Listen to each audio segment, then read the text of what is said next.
Hello and welcome to Audible Anomaly, the podcast where we foster deep and meaningful conversation to help get you through your darkest days. I'm your host, Josh, and in today's episode, we are taking a hard look at social media and how it kind of plays and affects, your daily life. So we'll get into it, but before we do, I gotta check in with my lovely friends. Kevin, how was your week? My week was pretty nice, actually. Just another week of work, but we got out early on Friday for the holiday weekend. And I got a little traveling in this week for work. Went up to LA for some things. So it was just a fun time. Very nice. Very Nice. nice. Yeah, awesome. How about you, Davey? How was your week? It was okay. Pretty standard week for me now. Just did a lot of things at home. Just tried to keep busy, sticking to doing like one errand or one chore a day, just to make sure that I'm productive in some way. So I feel it. I'm still pretty positive in my life at the moment, so I'm doing all right. How about you? How about you, Josh? Yeah, I kind of really like that that notion of like, hey, just like make sure you do at least one chore, this week. So I kind of did that as well. Really didn't do much other than, yeah, I really didn't do much, frankly. I made some pulled pork yesterday or the day before, for the mother-in-law's birthday, which is on the 3rd, and then my mother's birthday is on the 4th. So back-to-back mothers and birthdays and stuff. So it's very Nice. exciting, get everyone celebrating, for their birthdays. It's so nice that like all of the U.S. is celebrating their birthdays. That's the only thing happening on this July 4th weekend Obviously. in America. Nothing else. But if you were to go to social media, though, you might see a different story.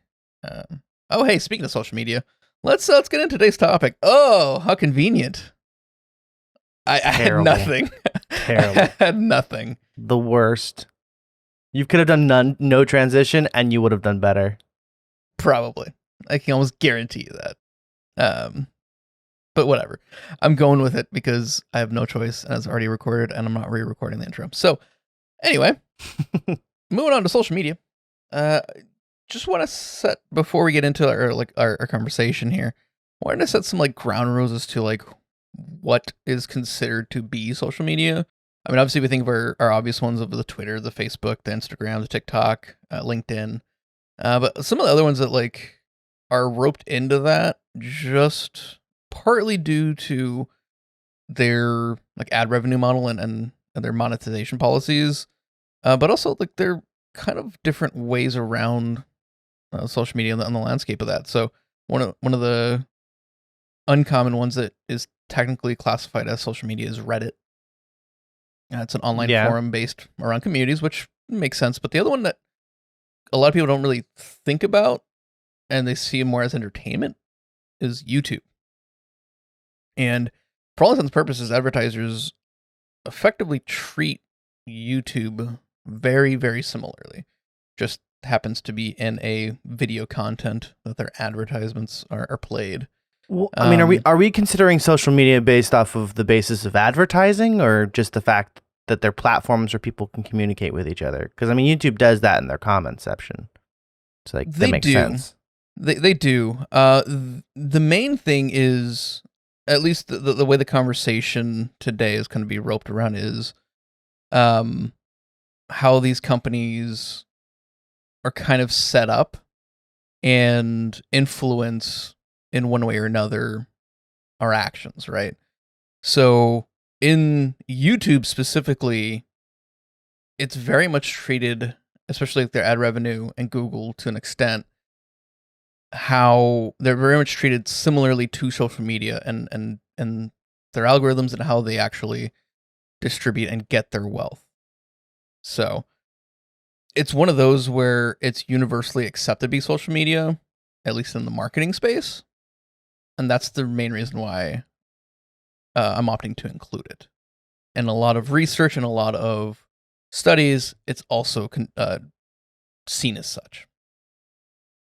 It dances this fine line of entertainment and I mean, there's obviously a lot of different content available on YouTube, which makes it very unique.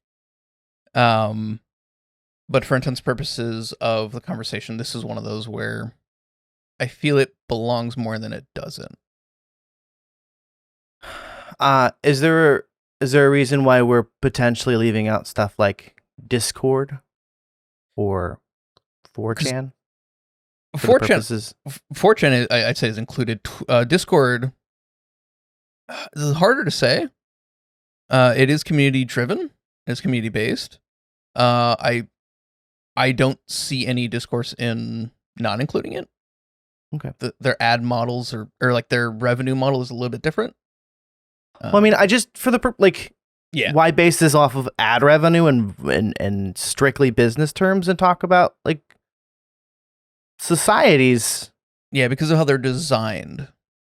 Well, just because it's designed one way doesn't mean it becomes something else. Because Discord was made as just a communications strictly voice to voice, but it has evolved to so much more. It has. And that's where I think like its inception was a little bit at least different from the others. Yes, it was really meant to be a competitor against TeamSpeak. Or not TeamSpeak, let's say the one. Was it TeamSpeak? Ventrilo. I mean, there's a couple in the space. So it was really meant to be a different version of that. And how they've monetized it has been very differently. And the only reason why, again, I'm going toward that route is because of, like I said, how there really isn't an algorithm per se or something, another driving force behind how you receive content in Discord or, stuff like that affects you as much. I have like there are things about Discord and other platforms that don't necessarily have an algorithm based drive that have the good, the bad, the ugly, the all of it. It's very much like early social media in terms of when it kind of became its thing before the algorithms. Right. A lot of these though have been taken over by them. Right. I know that. So, yeah. But yeah, I don't have much like Twitch even. I throw in there as well as being like probably would also classify in some extent now as a social media. But yeah. And that's why I want to set the ground rules, so it's what we're, just so we're all on the same page at least, Right. But yeah, would there be like any other ones that like maybe you want to think of? I know I have WhatsApp in front of me as one of those that is very similar, that is considered, at least according to the Pew Research Center, as a social media, which... That's an interesting inclusion. I'm not sure I agree with that one. Yeah, isn't it just a messaging app? That's what I thought. But you can have like wider groups similar to Discord. But you can just do that with a text messaging app too. You can have big groups. Yep. So then are we going to include Discord because it fits so well with that? It is very similar to a group text.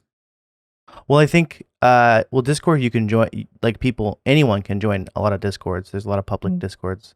Or group chats, you have to have their number. I guess I don't know how WhatsApp works. But I also feel like Discord has many different options to look through and focused. Discord was meant to be a community-based thing. Very much like a Reddit. Yeah. I mean, I don't know what... There's a bigger overarching kind of argument over whether or not to even consider text messaging a social media to an extent. But I don't feel like it'll contribute in one way or another since we have more control over that. It's not something that dictates us. Yes, we might be addicted to it, and that might be a different conversation for a different day, right? But it's not something that is potentially changing our behavior or influencing us in any real way other than the content of it. I mean, a text message is just a phone call, but with typey words. Pretty much. Yeah. Like I said, that's why I don't really feel like it kind of belongs in the social media conversation, but there are some arguments that will include it, but meh. It doesn't make sense. Okay. Like I know I understand the arguments, but I don't agree with it. You know, like I think Snapchat was, I think a lot of people consider that social media, but at least in its inception, it's a communication tool, right? Let me send you pictures as communication instead of words. Because they were very direct, right? Social media but now tends they to be also have communities. right. They also have more public forms. I'd also argue a lot of these started that way. To a lesser degree, a way for us to communicate or and connect. But they're more public than Snapchat. Snapchat started as a 1-to-1, and is now more community based with their like stories and. Yeah, they've moved away from that model for sure. Yeah, but yeah. So yeah, that's. I think that's a pretty good groundwork, kind of to leave it there, of like what we're considering social media. Sure. Let's go around and let's talk about like our personal kind of experience with it. Like, do you use it? What's your understanding of it, etc. Maybe understanding is not the right word, but you know what I mean. Right. I mean, the majority of the time that I use it is stuff like Reddit and TikTok and Discord. I don't use your traditional like Instagram, your Twitter, your Facebook,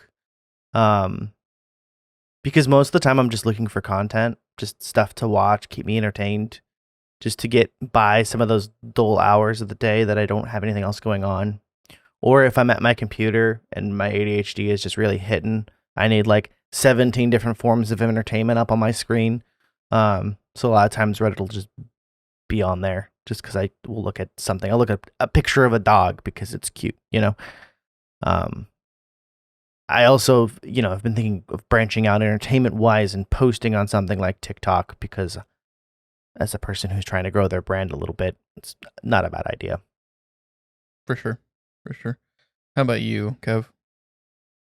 Similarly, I use it mostly for entertainment, Reddit, YouTube, some specifically for communicating, like Discord, but also LinkedIn, big for just social networking within a business space, which I feel is a little bit different. Yeah, definitely more professional-based social networking, which I'm still barely getting into, frankly. Yeah, I'm kind of there along with you guys as well. Discord, I mean, that's how we record the video version of this podcast, and communicate that way. I do use probably YouTube the most, I'd say. Just watching just general content, bit educational, bit wacky wild. I've mentioned them before. Good Mythic Morning and mythical entertainment is something that me and the wifey consume quite a bit. Reddit I use a lot, mostly for memes, because let's be real, memes are fun.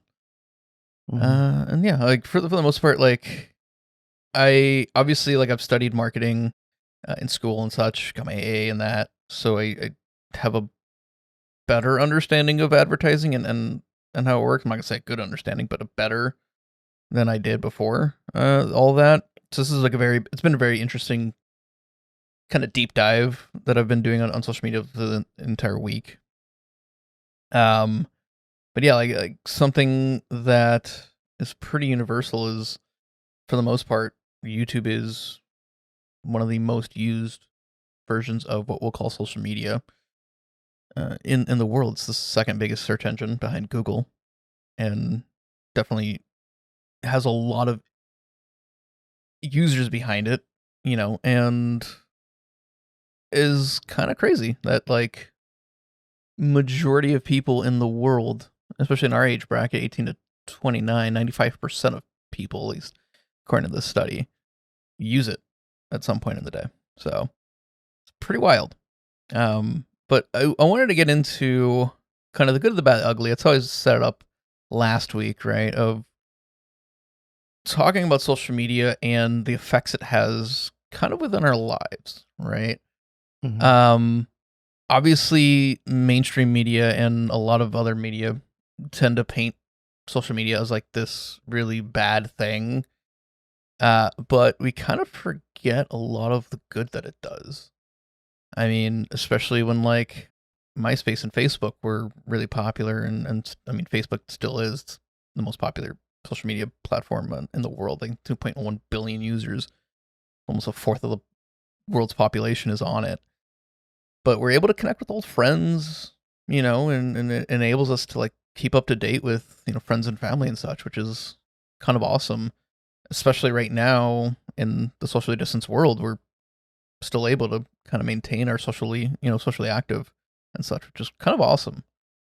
I mean, maybe not necessarily us three, but I know we've made a lot of new friends just over, our social media, either if it's through streaming or just being around other people and,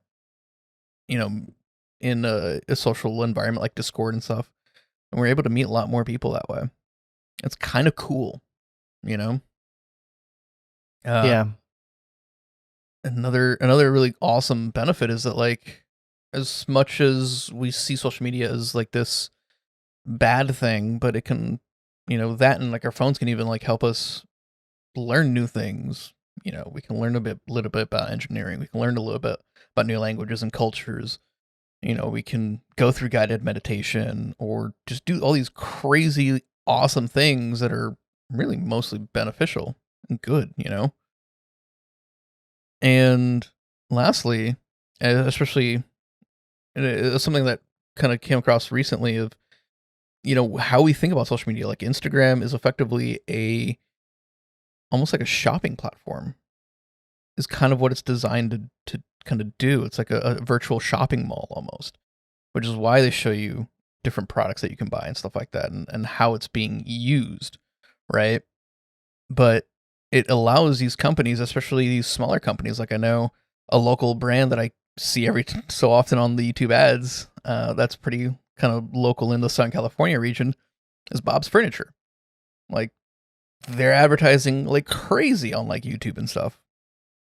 You see their ads almost every day, and they're pretty funny if you haven't seen them. But it allows companies to engage potentially new customers, but also just like have that personal touch with their audience, and lets them engage and create the story and show a little bit behind the scenes.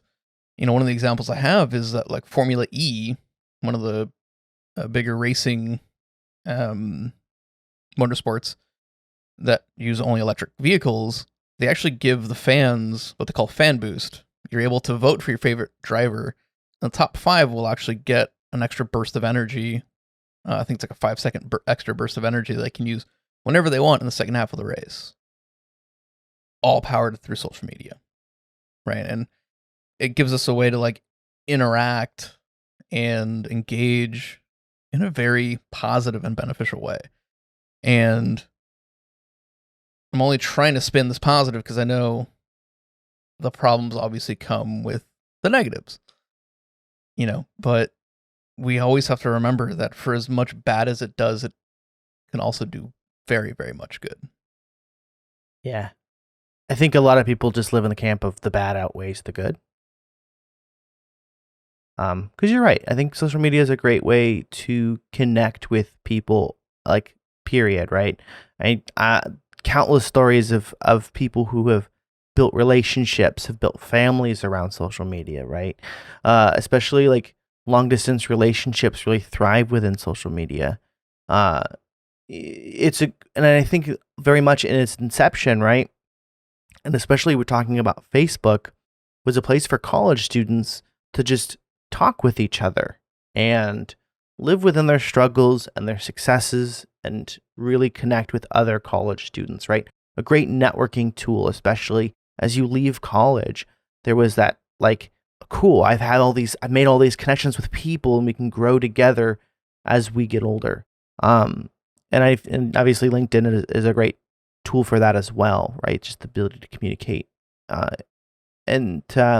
Absolutely, like, engagement overall is not a terrible thing, especially if like companies are trying to put some kind of good out into the world, right? It's a great place to make And obviously within their own platforms, like Twitter's great for brands because they can communicate specific things. Like Burger King did their promotion for last month for Pride Month, where they were telling like, hey, we'll donate money for every this is chicken sandwich we sell, right? And that was wonderful. That was a great way to use your platform to advertise something.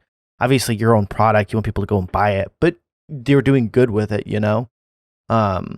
And that maybe that wasn't worth a ad slot to put on TV, but to throw it on Twitter for free, and then, you know, maybe that promotion wouldn't have been made if they couldn't advertise it for free real quick. So, I think brands and companies and consumerism is one of the biggest faults in social media and the overtaking of it. But there is occasionally good within that I'll acknowledge, although I'm not a huge fan of it.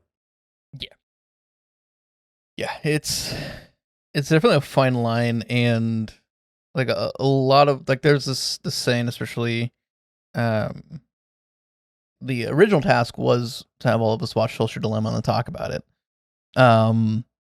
Frankly, I don't think there's anything gained from that, to be honest. I mean, there was some gain, but like, yeah. For as much as like this isn't going to be a review of it at all, but for as much they very, very bashfully took a bashful take on social media. The last 10 minutes they tried to like make this like rousing speech of like, but we could be better, and it's like, you should have had those views throughout the entire thing if you really wanted to push the we could be better. But there was this thing, this quote that was said of like, if you're not paying for the product, you are the product, type thing. Right. And it's like, yes, but no. Not necessarily we're the product. Our attention is the product. Well, I mean, that's us, though. It is. That's us.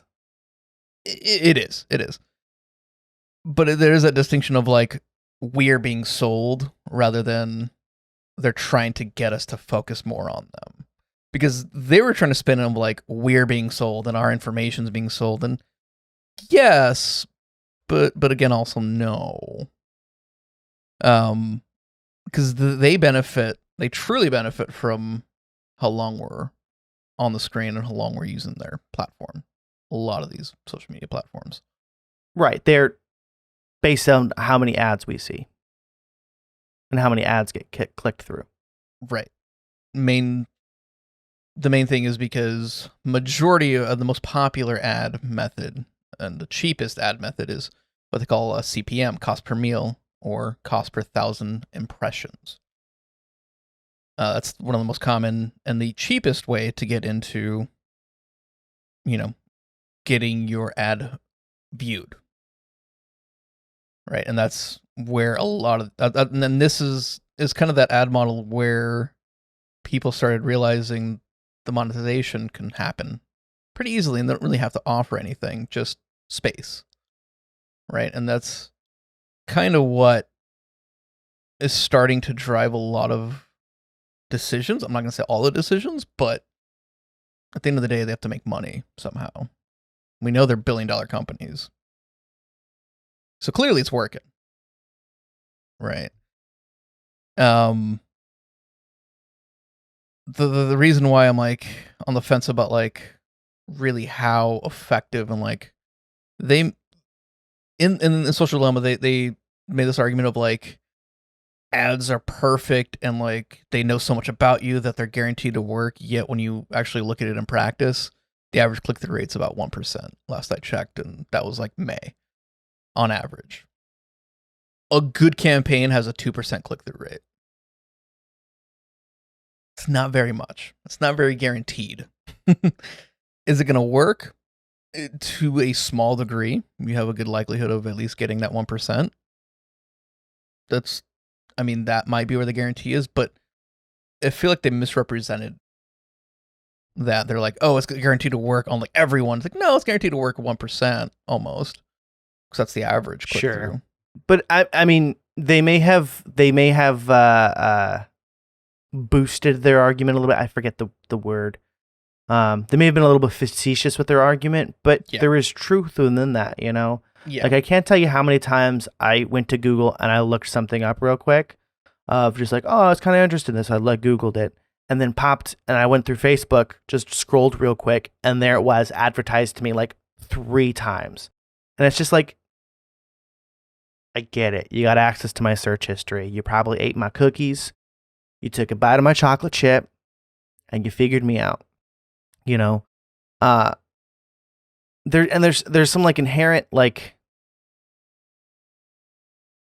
nastiness about that. There's this conversation of, because targeted ads, right, which is where this is kind of falling in, right, the Google AdSense of it. It kind of goes both ways, right? It's like these targeted ads benefit us in the sense that they're potentially finding things that maybe we weren't thinking of originally, that we might actually want to buy that. The cost is our privacy, right? And what's being shared with them. And that's where it becomes a very interesting debate. And part of this part of the solution that I think for having like the social media issue, if you will, like the bads of it, is a far more transparency over what's being used and how they're using it, etc. And at least having that control, we're starting to see that a little bit now with like the new privacy laws that we're seeing in California specifically. GDPR, it didn't go far enough in that regard, but you're starting to see some conscious efforts of people trying to police it a little bit better. The issue is the companies want to self-police, yet we want government to self-police, but no one really knows the right answer. Which is like kind of like, it's like we go one way, we're screwed. We go the other way, we're kind of screwed. So it's like, what becomes the actual solution here? Right. You know, like that's kind of where we're struggling and trying to figure it out. You know, when it comes to social media, I don't necessarily think deleting it and like just tuning it off is going to be a fix to a degree. It's like, if enough of us do it, yes. Obviously, they'll take notice and you know. I think it's about choosing the right social media, right? And I feel like Facebook. I think Facebook is the worst offender of all of this, right? Not only do they, I mean, we haven't even talked about other things that is terrible that Facebook does and other social media does, but like, not only are they really bad about taking your data and honestly selling it, which has been talked about, but also harboring hatred and negativity and creating bubbles and just taking out the worst in people. And it is obviously one of the biggest social media platforms in the world. And I feel like if enough of people, I feel like we're making that shift already. I think so many young people no longer use Facebook. I know a lot of people in our age group just don't use Facebook anymore. I mean, just me scrolling through Facebook, it's just a lot of like older friends, older family that are still on there. You know, I don't see any younger friends on Facebook or posting on Facebook, right? I'll use it for messaging and that's it. And I think other people are that way. But it's just a matter of shifting to social media that hopefully harbors a better thought process towards its consumers. Yeah, there's been a lot of, especially Facebook specifically, there's been a lot of issues that have kind of crept up. And I think one of the biggest problems across social media in general is they have their own terms and conditions, right? And their own policies, but they don't apply them evenly. And we've seen that time and time and time again.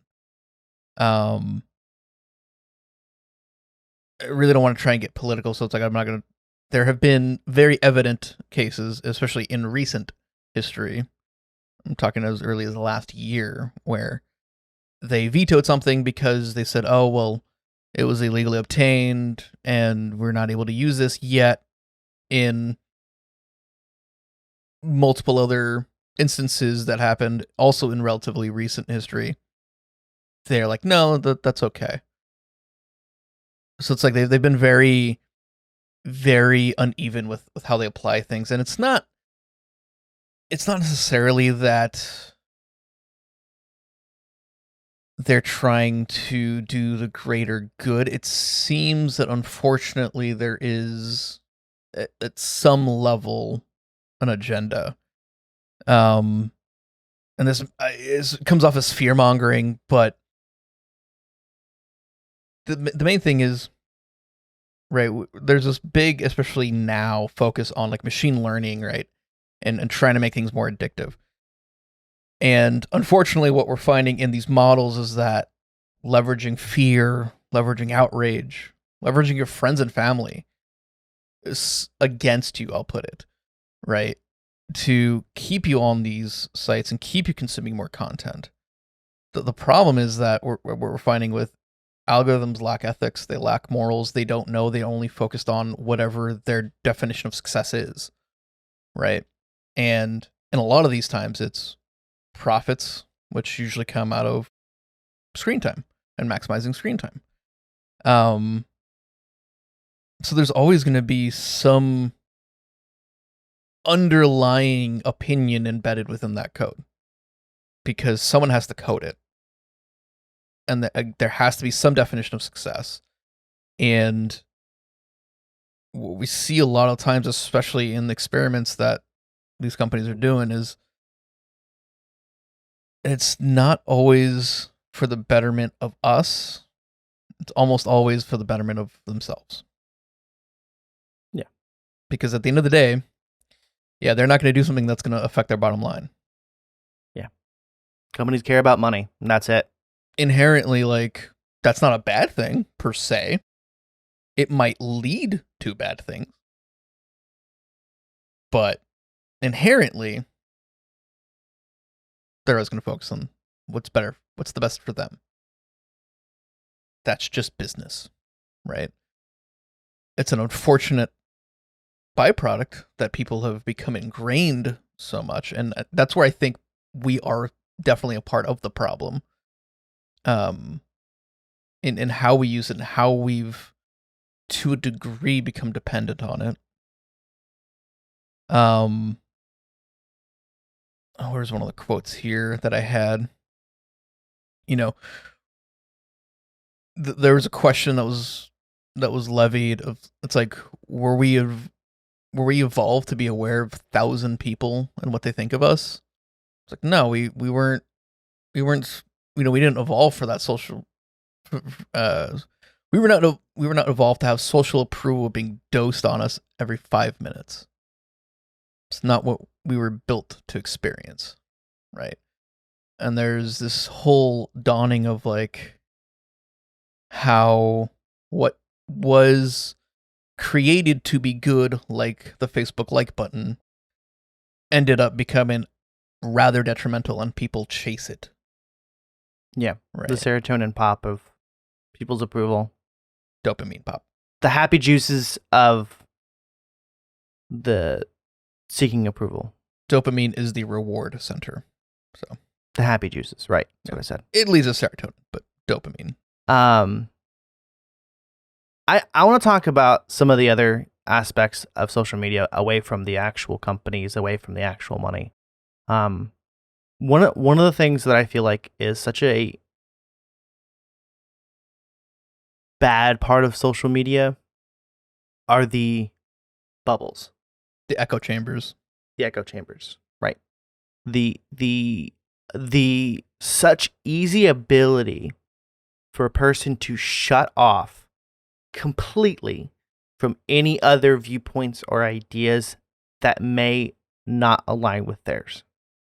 And the ability for people to just fester within these bubbles, within these echo chambers, and become such checklists and their ideas, and it scares me, right? Because I feel like in society today, especially in America, it's a huge problem. It's Around the world. one side or the other. There is no middle ground anymore, right? You have to fall in one camp and you have to hate the other. And it's a problem both politically, racially, I guess, for lack of a better term, socially, it just overall, like you have to get pitted against another camp and you have to follow these ideas to the extremes, and it's scary because I try and always see the both sides of things, right? But it's sometimes it's really hard to seek that out. It's really hard to just see both sides because as you get more ingrained in social media, it just shows you less and less and less of that. And that's where I'm still a big camp and big proponent of traditional media. Because each side has its bias. Yes, Fox News leans one way, CNN leans the other. Right? And yes, a lot of it, as we see, just tends to be proponent around fear, but at least you're able to inherently detect those biases and know those biases and know what you're getting. More so than you ever would on social media. It's kind of a weird way around it. It's not great because traditional media has its own problems. They're pitching the same thing. They're just looking for view time to pitch to advertisers. Exactly. They do a lot of fear mongering as well. Oh, absolutely. 100%. And I've always said I don't watch the news because it's depressing, because it's true, because they want to keep you glued on. Right? But with social media, it was found that news, regardless of fake or real, is 6 times more likely to spread on social media versus traditional media. Especially, and this includes misinformation and disinformation, which is another thing. That is, we're seeing outside influences from other countries who maybe don't agree with Western civilization. We're seeing them influencing it as recently as last year and this year over the entire pandemic situation, and spreading that misinformation and disinformation specifically. It's like part of that is our lack of critical thinking, but really a big part of that is just how smart people with these agendas, these alternative agendas, are getting and using those tools that they have to leverage it in their favor. They're using the algorithm against us. Yeah. I mean, it is very scary. Very, very scary. The TikTok has become a huge offender of this, because the more I scroll through TikTok, the more people talk about, oh, you've ended up on this side of TikTok because their algorithm has figured out, oh, you've watched this video for this long and you watch more videos like this. I'm only going to show you other videos that follow this kind of format. And suddenly all of the videos on there are just of specific topics, right? Now my videos are only about food, and D&D, because those are the only things that matter in my life. And that freaking dog. Oh, that dude! I discovered that before I was even on TikTok, and I'm upset that I haven't seen it since I've been on TikTok. That dog is wonderful, and I miss it every day. There's a dog that is just like this vicious little chihuahua, and the owner likes to mess with it a little bit. You can tell there's like a very loving relationship between the dog and the owner, but he likes to mess with it a little bit, and he'll put his hand in front of the dog, and the dog will just bite and attack it and mess with it. It's really funny, but I think it's also a great segue into talk about influencers and the rise of influencers on social media. Freaking Target is advertising, or is using influencers to advertise their new app. Mm-hmm. I think I've seen it so many times in the last couple of days on YouTube.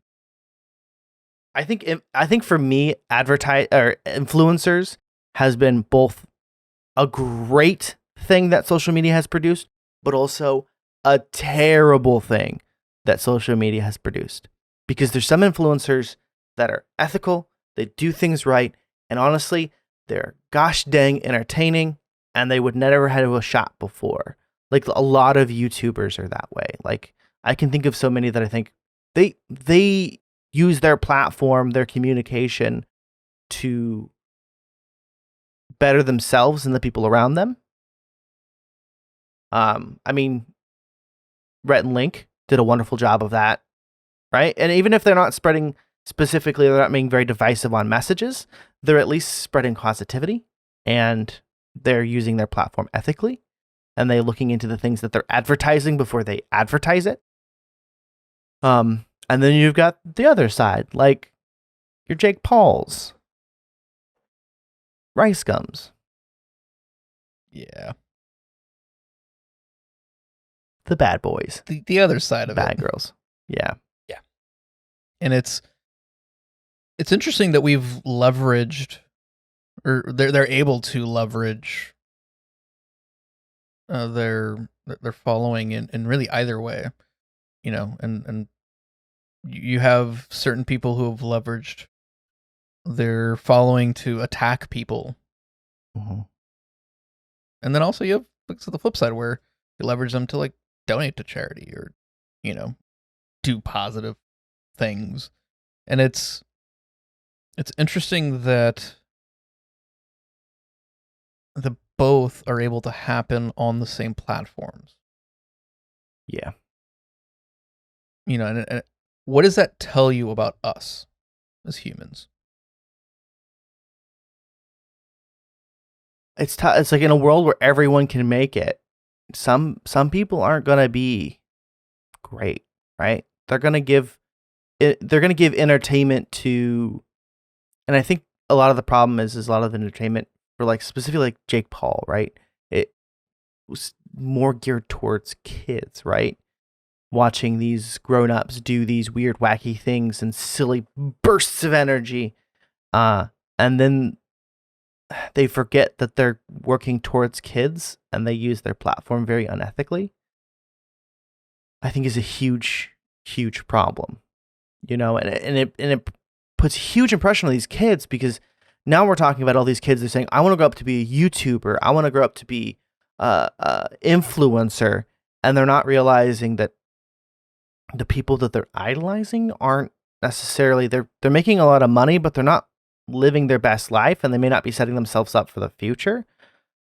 Because we don't have a lot of examples right now of like what influencers are going to look 30 years from now, because we don't really have internet influencers 30 years ago. Yeah, we don't know what they're going to look like 5 years from now. Well, I mean, we have a good idea. We can gauge 5 years, because I mean, if we look at the birth of a lot of influencers on YouTube, like, I mean, let's talk about Rhett and Link, right? 5 years ago, where were they? And now 5 years from now, they have a entertainment empire, because they're making the right call. They're doing their shows, but they're building their brand to more people. And thus, when they have become, unfortunately, out of the limelight, their entertainment company can grow, right? And their money will go somewhere. But we can talk about people like, who was popular 5 years ago? Why limit yourself to 5 years? Look at 10 years ago, like Freddie Wong. Freddie Wong's actually still super successful. Is he? He does a lot of behind the scenes stuff. He does a lot of behind the scenes stuff, and he's actually doing more Hollywood stuff, some more traditional stuff. Good for him. He's also got a very successful podcast that's very good. Mm. It's on the Maximum Fun Network. It's basically they take fake movie premises and try and write movies based off of it in an hour. It's actually really good. But he's definitely the exception. He's pulled out of the limelight, and he's gone and done stuff in the background, because fortunately for him, he's got a skill that translates well from the YouTube to other things. Sure. But I mean, still let's talk about Shane Dawson. Who talks about Shane Dawson anymore? Who cares about Shane? No, but I mean, he had all his scandals, and then now he's what? Kind of nothing. Sure. Hopefully he invested his money well, because Doubt it, but hope so. For his sake. For his sake, yeah. Yeah, let's you bring up kids, and that's actually a great kind of segue into like the next facet of this. Like we should really look at, as much as I hate the generation things because it's just a marketing freaking thing of like grouping people into generations, but Gen Z, those who are kind of born 1996, 1997 or after, it's very fascinating because they're one of the few, or they're the first generation that really kind of grew up with social media being the norm. Right. We were kind of the millennials. I mean, you had kind of MySpace, which was kind of like not the first frontier, but like the first mainstream frontier of like social media. And that was obviously its own kind of thing. I'm not sure I'd agree with that. Like, looking at Discord as a social media says that IRCs are social media and a lot of other early internet sort of things. So there were tons of communication platforms that we, as millennials, are just not very familiar with because they were before our time. Well, I mean, but how yes mainstream were they? Yet, back in the day, like AIM was huge. Back in the day, you needed either a disc or to pay to log on to the internet. You still have to pay to log on to the internet. You still have to do it. Well, no, you just don't have to log on. You just have to pay. Sure, but I mean, like, that's the thing is, like, AOL overall was super, super popular. And just because, like, we maybe weren't using it, a lot of people our age were, and logging into these chat rooms. And I mean, these are kind of like the early iteration of what social media was, because it was a place for people to just log in and talk with people they didn't know, or people from a distance. I'm not saying MySpace was the first one. I'm saying it was one of the first popular. I would say, I would not say popular. I would say it's probably the first. Well, because MySpace paved the way for kind of Facebook. Right. I would say it is the first modern social media platform. Major catalyst, I would say. I don't know. If you talk to people a little bit older than us, you'll hear like Friendster, which kind of gave way to MySpace. There's lineage tracing it back. MySpace is just the first one that we are familiar with, I think. I think that's true too. There's a lot before it. But really before... Okay. Here's the argument I'll make then. But before then, how common was it to have all of that stuff in your pocket? But that's a hardware thing. Right. Well, it wasn't common to have it in your pocket until Facebook.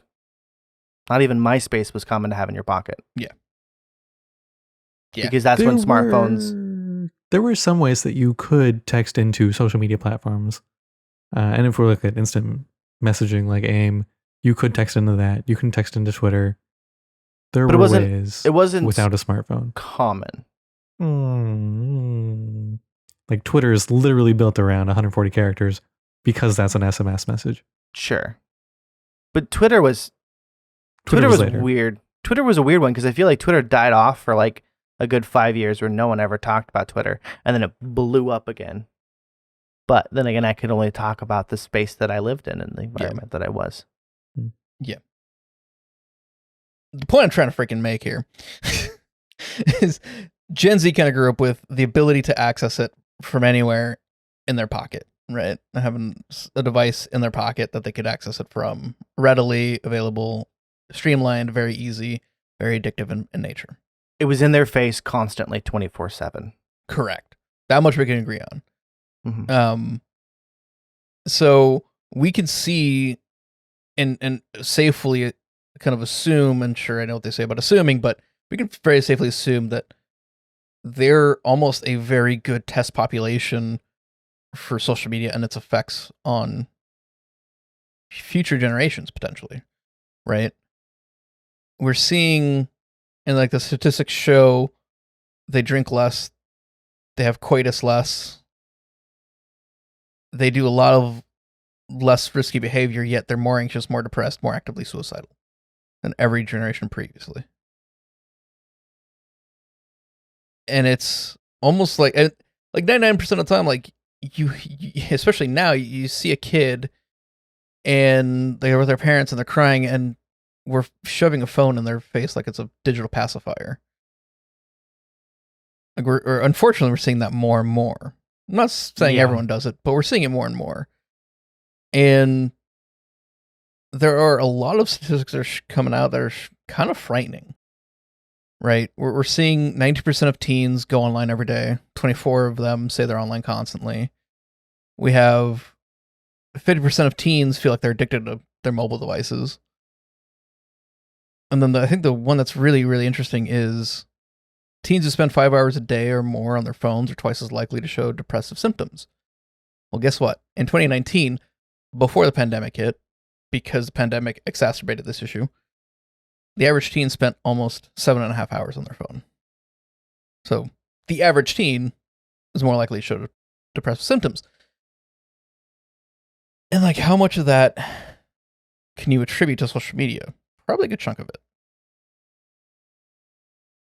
Because I don't think Flappy Bird really makes people depressed unless they're trying to get that high score. And it's kind of wild that we're seeing this shift in how future generations kind of, socialize and how they interact. And it's, again, not a bad thing. We're able to connect with more people than we ever have before. Yet, those connections that we are having seem to be a bit more detrimental. I think it has to do with the approval, right? Because there's an easy way for people to send approval about what you posted, right? You can't just post anything and then that was it. No, the apps has to tell you how many people have seen it, how many people have liked it, how many people have commented, right? Yeah. There is that clout chase. Absolutely. And that's where I think part of the problem, especially for our youth, is making sure they're at a point where they're ready to receive that criticism. Because let's be real, they're going to receive criticism because that's just the unfortunate nature of what we're dealing with. I mean, we're not seeing bullying like drastically go up or down. It's just shifting how it's being done now. We're seeing cyberbullying becoming the more prevalent way of bullying. One in three children have been cyberbullied at some point. Well, it's easy to put stuff behind anonymity, Mm-hmm. It's no Joe telling you suck and you should go eat an egg. It's Darkslayer X69 telling you to go kill yourself. It's stuff like that. It's easy just to say, especially if you're posting on stuff like TikTok or YouTube or Twitter, where your real name doesn't have to show up. Yeah. I literally could just post good morning on Twitter. I could tweet that right now. And there could be just someone who says, you suck, go die. Just because they want to, because they're mean and vindictive and they can hide behind a screen name. Yeah. Yeah. It's the unfortunate part of it is that we're not doing enough. There's a fine line between, there's an obvious line, but it still is a fine line in terms of policy of censoring free speech and censoring hateful speech. And we're able to, especially in social media, in the social media age, we're able to skirt around that actual responsibility and the circumstances and consequences, what I meant to say, of our actions online. Yeah. And just collectively, both our youth and ourselves in general as humans need to take that more into consideration. Because how likely are you to go up to someone's face and then tell them to eat an egg? You might still do it, especially if you're drunk, but less likely. And even if you did, there's going to be consequences. There's going to be immediate consequences. Like a possible punch to the face. Yeah. So it's like it's such a hard it's a very hard conversation to really have, as to how are we going to fix these issues, because part of them are really ourselves. Like, Yeah. I don't inherently see social media as the cause. I just don't. It's a heavy ass catalyst. Yeah. And it's the unfortunate thing is that there is no real clear path to fix the issues, because they're just heightening the issues that we're already seeing within society. I think it's we're not going to fix it this go around. I think it's a matter of teaching the future, teaching the children now how to navigate these things, because like this is social media in its infancy, because it's only been around for what, like at least this social media that we know today has only been around maybe for 20 years. It's still in its I mean, technology alone, the internet is still kind of in its infancy if we think about the longevity of things, I mean, just think about the way cars have transformed from 1900s, 1901 to now. It's Shoot, 1980 to now. 1980 to now, right? Technology has, what do they say, that it grows like it like doubles every year or something like that, right? The scale of that was doubles every 18 months. Doubles 18 months. The scale of evolution within technology, and especially within the internet, is immense, right? And so now it's kind of our job, and if any of us decide to be parents, it's our job to really guide the children, guide the people that we can, to influence these platforms, either to change the way they operate to fit better with society, or to just navigate them in the correct way. Because as it is, we're kind of, we put ourselves in this situation and we're kind of stuck. Yeah. I think the most important thing that we can do is similar to like we were seeing with a lot of other issues, is have genuine conversations about it. Discuss it more. Mm-hmm. Like, the quicker we get on this to the same page as to what we can do, the quicker action will happen. And be more open-minded. And I think that's just a good idea for everybody. 100%. If you feel dead set in your ways, look for opinions that do the opposite or say the opposite. Because guess what? If after you hear an exact opposite view, there's two things that are going to happen. Either A, you're going to change your view and realize, oh, hey, that's actually pretty right. Or you're going to find new ways to bolster your argument and say, yeah, no, you know what? This still makes sense to me because of X, Y, Z. And at least now you're able to have a conversation with someone rather than just like, oh, you're dumb. Yeah. That's not productive. We need to have more productive conversations, not destructive ones,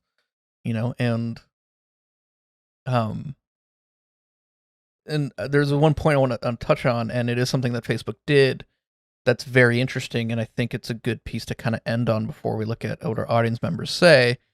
Is 2014, Facebook experimented with over 680,000 people.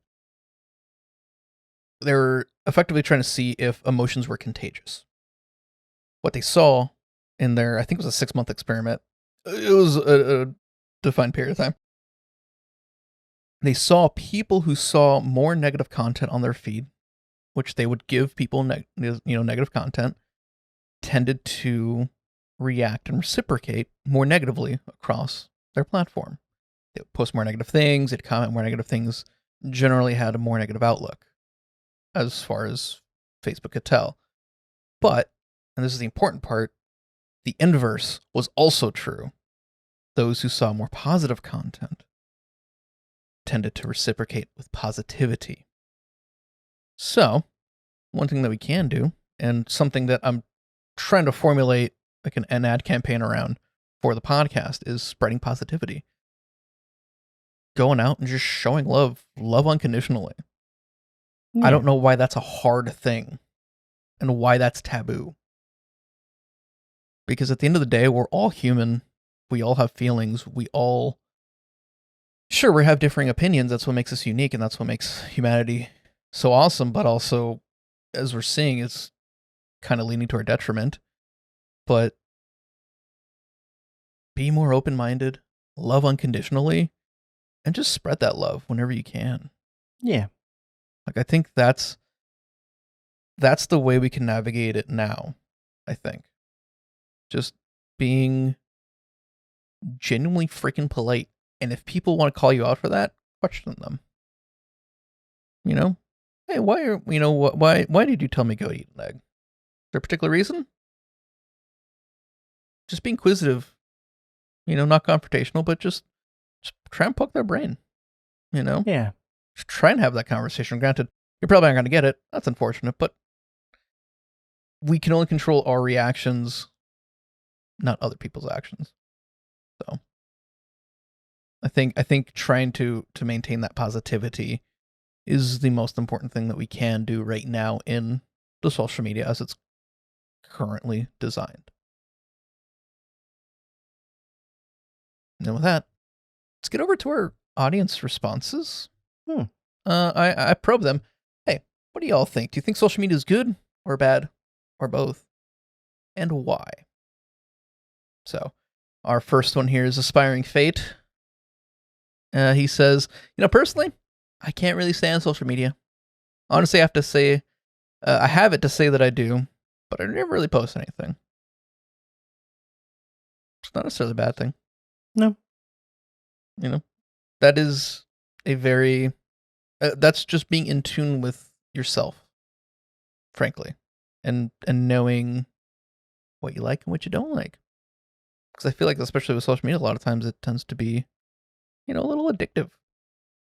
Oh, yeah. And that can be a conversation for maybe another day. But yeah, we'll move on. At the photographer, he says, I think social media is bad. Even though I have it and use it from time to time, I personally think that it's the downfall of some generations and the lack of social interactions, long before recent pandemic, of course.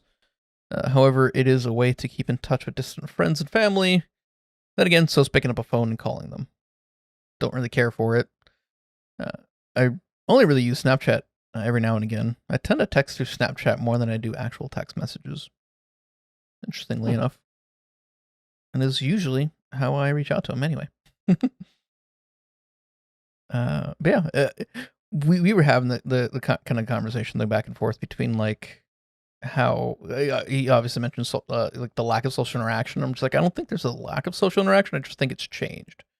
There's a lack of physical and in-person interaction, of course. Yeah. But it's just kind of shifted, But yeah, it was very, very, very fun conversation. The last one, Kelly, good friend. I think social media is both good and bad. It's great for businesses. They can engage with their customers and they can promote themselves and get their name out there for better brand recognition. Honestly, I kind of forgot this was a positive until she mentioned it. So, I'm like, yeah, you're totally right. So good on you, Kelly, for noticing that. But for personal use, she says she hates it. Sort of. It's good to share, with people what you're up to, like, those you used to work with or go to school with. But at times I really hate it. There are people who really fake flex on their socials. We know that in reality, it's not always like that. It's also mentally destroyed how women are supposed to look and feel. If you had asked me 2 years ago, I would have absolutely loved it. But now, I kind of cringe over it. Social media has distorted people to what's real. I really wish I could disappear from it, but I love catching up on memes, tips for Animal Crossing, clothes, and hair stuff. So, the double-edged sword. Yeah, she brought up a great point about distortion of the image of women. And I know a lot of that originally was from magazines and modeling and stuff, but it has gotten so much worse with filters and Photoshop and just what people can post. Like, oh, you're the person you knew now looks like this. When in reality, they don't. They're just using Photoshop or filters or touch-ups, you know. But it's still crazy that people can just do that and post it and just pretend that that's them. Yeah. And it absolutely has affected women so much harder than men, just in body image alone. And it's so detrimental to young women and girls overall. And we're seeing a lot of like that lip challenge where people were like using the bottles to make their lips bigger, and it was hurting people. Like people were getting physically like hurt from that challenge because they Pops wanted blood vessels. Yeah, they want to look with these fuller lips that they see their female influencers have that they don't actually have. They're using Photoshop. You know? Yeah. It's just a sad reality. I'm trying to remember the statistic on teenage girls and how social media affects them negatively. I think it was like twice as much as teenage men or something like that.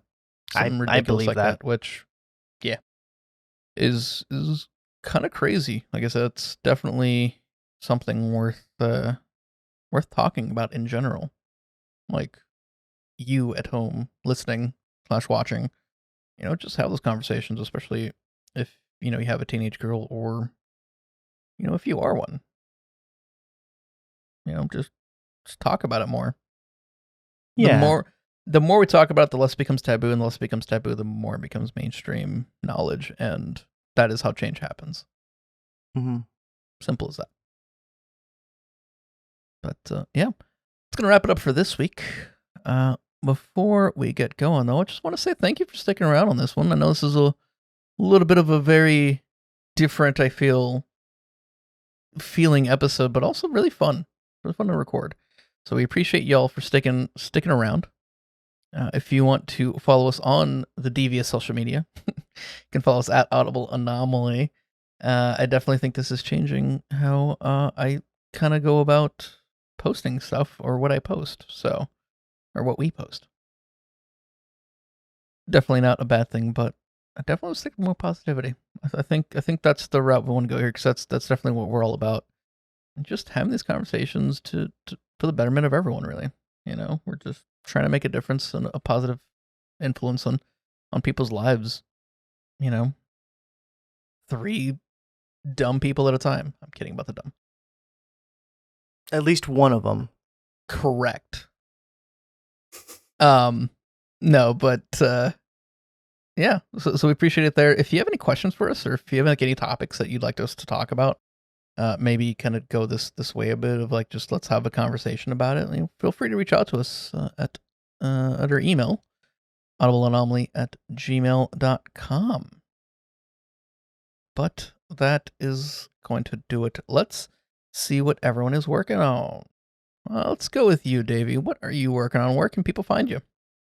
As always, you can find me on Twitch, twitch.tv/DPRLTron. I'm having a lot of fun over there. Great entertainment. Having a lot of fun, spreading positivity, and I'm a funny guy. So check me out. Can confirm. He is a guy. And funny. Kevin, what are you working on? Not really working on anything right now. Just getting by. But you can catch me if you can. Mm-hmm. You can catch me if you can too. Electric Boogaloo. Exactly. No, I think there was a second movie of that, wasn't there? I don't remember one. I'm thinking of Now You See Me. Now You See Me, yeah. Decent movies. Was the second movie called Now You Don't? I hope it was. No, I don't think remember. It was. Damn. I think I have the deck actually somewhere back there that they made for that from Theory 11. But you can find me at Bromium404 on YouTube and at Bromium wherever you get your social media.